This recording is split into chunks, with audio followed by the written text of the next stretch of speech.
রাগের মাথায় সন্তানকে এই কথাগুলো বলবেন না। অনেক মা বাবা আছে রাগের মাথায় সন্তানকে আমরা অভিশাপ দিই। আপনি কি মা জানেন? হে বাবা, আপনি জানেন মা বাবা হচ্ছে এমন এক জিনিস, মা বাবা যদি সন্তানের জন্য দোয়া করে, আকাশ আর জমিনের মাঝখানে কোনো পার্টিশন থাকে না, কোনো পর্দা থাকে না। আল্লাহ পাক রব্বুল আলামিন সেই দোয়াটাকে আমার আল্লাহ ডাইরেক্ট কবুল করে নেন। আপনি কি জানেন মা? আপনি কেমন মা? আপনি কেমন বাবা? আপনি কি জানেন? যদি আপনি দোয়া করেন, বদদোয়া দেন, বদদোয়া দিলেও সেটাও আকাশ আর জমিনের মাঝখানে কোনো পার্টিশন থাকে না, সেটাও আমার আল্লাহ ডাইরেক্ট কবুল করে নেন। সেই জন্য মা বাবাদেরকে আমি দৃষ্টি আকর্ষণ করে বলবো, আপনার সন্তানকে এই কথাগুলো কেন বলছেন? সন্তানকে আমরা অনেক সময় তার উপরে বিরক্ত হয়ে, তার উপরে রাগ প্রকাশ করার সময় আমরা বলি, এই তোর ভবিষ্যৎ অন্ধকার হয়ে যাক।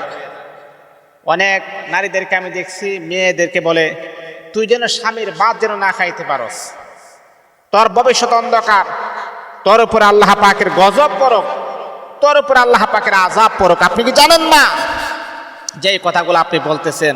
আপনি যখন বলেন তুই যেন স্বামীর ভাত না খাইতে পারস, তখন ফেরেশতারা বলে আমিন।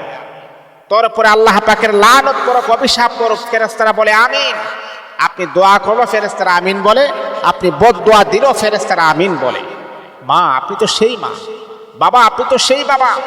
মাথার গাম পায়ে ফেলে অক্লান্ত পরিশ্রম করে সন্তানের ভরণ পোষণ আপনি দেন।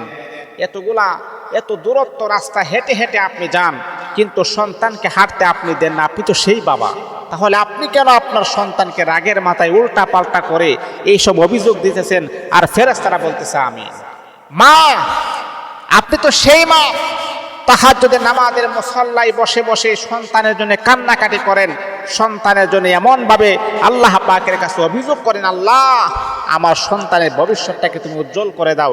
সন্তানের জিনিস চাইতে চাইতে চাইতে চাইতে নিজের জন্য আপনি কোনো কিছুই চান না। আপনি তো সেই মা। তাহলে কেন রাগের অবস্থায় আপনার সন্তানকে এমন অভিশাপ কেন আপনি দিলেন?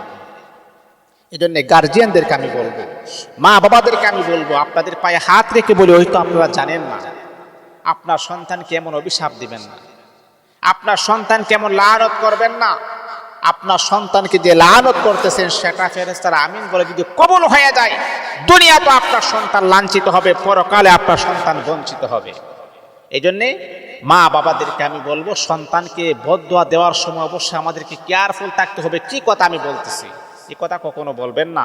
আল্লাহ পাক আপনাদের সন্তানগুলাকে যেন সুন্দরভাবে যেন রাখেন, ভবিষ্যৎ যেন উজ্জ্বল করেন, জান্নাতি যাওয়ার মতো যেন আল্লাহ পাক সুযোগ করে দেন।